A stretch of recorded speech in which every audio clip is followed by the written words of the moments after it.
শুভ সকাল। কেমন আছেন সবাই? আশা করছি ভালো আছেন। আমরাও ভালো আছি। তো আরেকটা ব্লগ নিয়ে আসলাম। আশা করছি ভালো লাগবে। তো এখানে সবজি কাটাকুটি করে নিয়েছি। আজকে ছোট আলু ভাজি করব, করলা মিক্সড করে, সাথে হচ্ছে টকের তরকারি রান্না করব।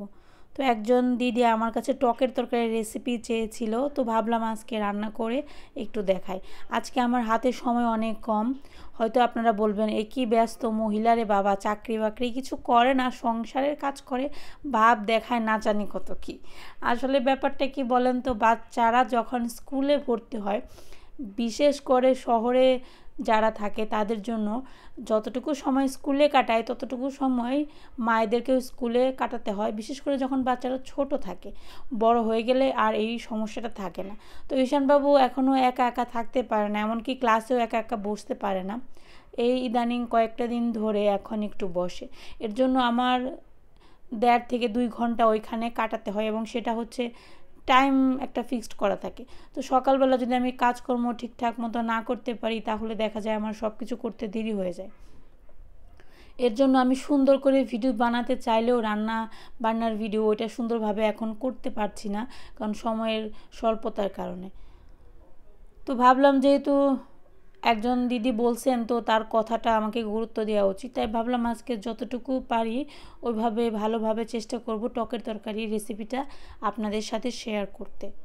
তো এখানে সকালের খাবার বানাচ্ছি। আজকে সকালে ভাত ছিল আগের দিনের, তাই ভাবলাম যে একটু ডিম ভেঙে পেঁয়াজ কুচি দিয়ে ভাজি করি, তাহলে আর সকালে নাস্তা হয়ে যাবে।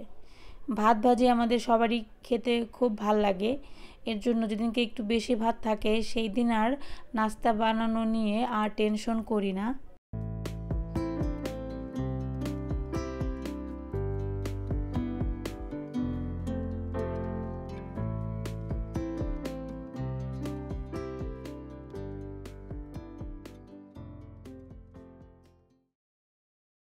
তো এখানে আলুটা আলাদা করে ভেজে নিয়েছি, তারপর করলাটা আলাদা করে ভাজলাম, তারপর পেঁয়াজ কুচিটা হালকা করে ভেজে এর মধ্যে আলু ভাজা করলা ভাজা দুটো একসাথে দিয়ে কিছুক্ষণ একটু লাল লাল করে ভেজে নেব।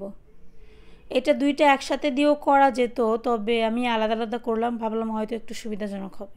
তারপর এখানে টকের তরকারি রান্না করব। টমেটোটা কেটে নিয়েছি, সাথে আজকে গোল আলু দিয়েছি লম্বা লম্বা সাইজ করে, আর হচ্ছে বেগুন দিয়েছি।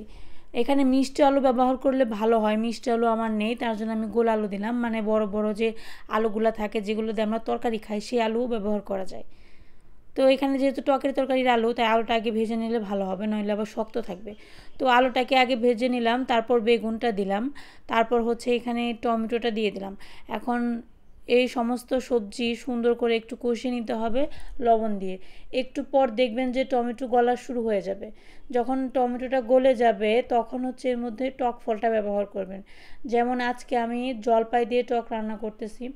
এখন যদিও বা বড়ইয়ের সিজন, কিন্তু বাজারে টক বড়ই পাওয়া যায় না।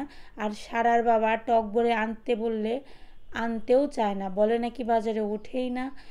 এর জন্য এইবার বড়ইয়ের সিজনে টক দিয়ে, মানে টক বড়ই দিয়ে টকের তরকারি খাওয়াই হলো না। কি আর করব, এখন যে বাজার করে সেই যদি ঠিক মতো বাজার না করে, তাহলে আমি রাঁধুনি আর কি করব বলেন তো। তারপর এখানে জলপাই দিয়ে দিছি, কারণ টমেটোটা গলে গেছে। আগে যদি জলপাই দিতাম তাহলে টমেটোটা গলতো না, এর জন্য টমেটো গলার পর জলপাই দিলে দেখবেন যে ভালো হবে।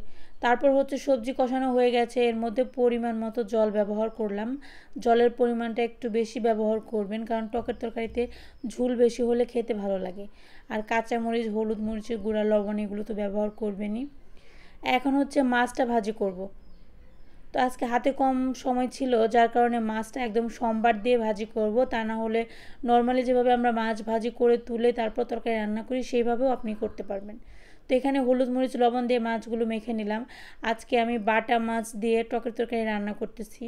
এটা হচ্ছে টকের তরকারি। তো বাটা মাছের পরিবর্তে আপনারা যে কোনো মাছ ব্যবহার করতে পারেন, ছোট মাছ দিয়ে ভালো লাগে, বড় মাছ দিয়েও খাওয়া যায়। তো এখানে সরিষা ফোড়ন দিয়েছি তেলে, তারপর হচ্ছে এখানে মাছটা দিয়ে মাছটাকে উল্টে দিলাম, মানে একটু ভাজা ভাজা করব। তারপর হচ্ছে এর মধ্যে টকের তরকারি দিব, কারণ সোমবার তো প্রথমে দেইনি, তো প্রথমে হচ্ছে টকের তরকারিটা মোটামুটি রান্না করে নিয়েছি সম্বার ছাড়া। তারপর হচ্ছে সম্বারটা দিলাম যাতে সর্ষের যে ফ্লেভারটা ওইটা তরকারি থেকে বেশি আসে।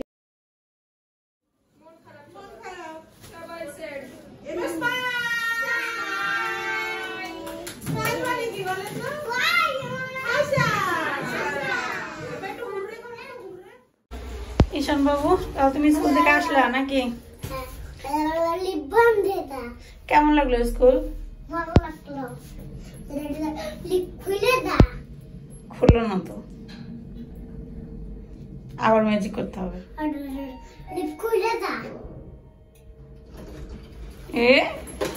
ঈশান বাবু তো ম্যাজিক করছে, ম্যাজিক তো কাজে লেগে গেছে।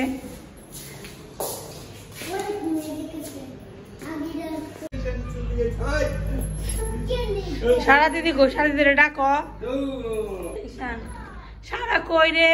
ঈশান সারা এখানে দাঁড়িয়ে রয়েছে, ঈশান দেখেইনি, তোরে খুঁজতেছে। দেখ ঈশান, সারা, ঈশান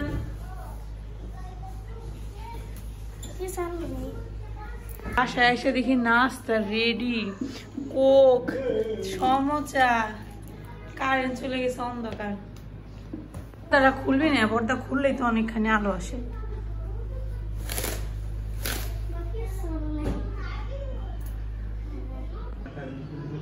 কারেন্ট গেছে গা, জেনারেটর তাহলে লিফট চলে তো। এই যে দেখেন, সারামণি স্কুল থেকে আসার সময় নাস্তা নিয়ে আসছে, সমোসা আর হচ্ছে জিলেপি। এটা খাওয়ার পরও জিজ্ঞাসা করতেছে কিছু আনো নাই, কিছু পাইছস? তো তোদের নিয়ে স্কুলে যাও না, কালে টাকা খরচ। এই জায়গা থেকে জায়গা যেতে কয় টাকা খরচ হয়? প্রতিদিনই কিছু না কিছু কিনা লাগে। আমি খুলতে পারি না, তোর বাবার বলগা। কর্মফল ভোগ করে আমরা শুরু করতেছি। কেন বললাম কথাটা, এই যে আজকে ভিডিওতে আমি একটা জিনিস দেখাবো, সেটা হচ্ছে যে এখন আমরা রেডি হয়েছি বাইরে যাওয়ার জন্য। ঘুরতে যাব না, যাব একটা প্রয়োজনে। প্রয়োজনটা হচ্ছে ঈশানবাবুর কয়েকদিন যাবত একটা সমস্যা হয়েছে, সেটা হচ্ছে চুলকানি হয়েছে। তো চুলকানি হয়ে বড় বড় চাকার মতো হয়েছে পুরো শরীরে। তো এটা আর কি ডাক্তার দেখাতে যাব। হয়তো এই ভিডিওটা করছি, এটা দেখে আপনারা অনেকেই বলবেন যে দেখেন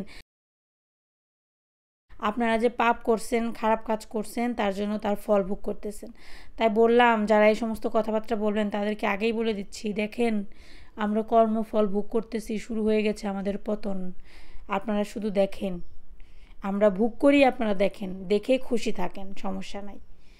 ভালো, আমরা ভগবানের কাছে প্রার্থনা করব যে পাপ করলে সেই পাপের ফল জানি এই জন্মে এইখানে আমরা ভোগ করে যাই, যাতে পরবর্তী সময়ে এইটার জন্য খেসারত দিতে না হয়। ভগবান যেন এই ভাগ্য আমাদের করে যে আমরা এখন পাপ করেছি, তার ফল যাতে এইখানেই ভোগ করেই এই দুনিয়া থেকে ত্যাগ করি।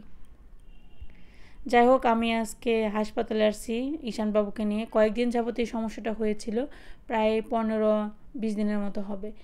বাসায় থেকে চিকিৎসা করাইছি, মলম দিছি, তারপর ওষুধ খাওয়াইছি, কিন্তু তাতে দেখলাম যে কমে, আবার কয়েকদিন পর আবার বাড়ে, কমে আবার বাড়ে। ওষুধ কিন্তু কন্টিনিউ চালাচ্ছি, তারপর এরকমটা হচ্ছে। তারপর ভাবলাম যে না, বাচ্চা মানুষ, আর হেলামি করে লাভ নাই, যাই একটু ডাক্তার দেখিয়ে আসি। তাই আজকে বারডেমে আসছি, ওকে একটা চর্মরোগ বিশেষজ্ঞ ডাক্তার দেখিয়ে যাব। তারপর দেখি কি মেডিসিন দেয়, সেগুলা নেওয়ার পর কতটুকু হয়, ঠিক হয় আর কি। কারণ এই রোগগুলো খুবই খারাপ রোগ, কারণ একবার হলে সহজে সারতে চায় না, অনেক দিন সময় লাগে সারতে। তারপর হাসপাতালে আসছি। হাসপাতালের পাশে একটা ক্যান্টিন আছে। এটা হচ্ছে সেই হাসপাতাল যেখানে আমি আসি প্রায়ই, আমার বিভিন্ন রকমের সমস্যা নিয়ে আসতেই হয়। ডায়াবেটিস এর জন্য আসছিলাম, তারপর আমার টিবির জন্য আসছিলাম। তো এখানে হচ্ছে সব ধরনের ডাক্তারই থাকে, মানে সব ধরনের চিকিৎসাই করা যায়। তো ভাবলাম ঈশানবাবুকে এখানেই নিয়ে আসি। তারপর এই ক্যান্টিনে আসছি। তো আমরা এই হাসপাতালে আসলে সবসময় এখানকার ক্যান্টিনের যে খাবারগুলো, সেগুলো খাই, আমাদের কাছে ভালোই লাগে। তো সারার বাবা এখানে খাবার নিয়ে আসছে। ঈশানবাবু আইসক্রিম খাবে, বার্গার খাবে, কোক খাবে, কত কিছু বায়না। আজকে সারামণিকে রেখে আসছে ওর পিসির বাসায়, কারণ দুজনকে নিয়ে আসলে সমস্যা বেশি হয়। তো এখানে বার্গার এসে পড়ছে। উনি তো খুব আগ্রহ নিয়ে বলছে যে বার্গার খাবে। 2 কামড় খাওয়ার পর আর খেতে পারেনি, কারণ বাচ্চা মানুষ আসলে পেটের খিদার চাইতে চোখের খিদা বেশি লাগে ওদের। তাই দেখা যায় যে পেটে খিদা না থাকলেও চোখের যে একটা আকর্ষণ, সেই আকর্ষণের বশে সবই খাওয়ার আগ্রহ প্রকাশ করে, কিন্তু সেটা হয় না বাস্তবে। তারপর উনি এক কামড় খেয়ে বললো আর খাবে না। তারপর ওনারটা আমি খেয়ে ফেললাম, সারার জন্য একটা নিয়ে আসছি। আজকের ভিডিও এই পর্যন্ত, সবাই ভালো থাকবেন।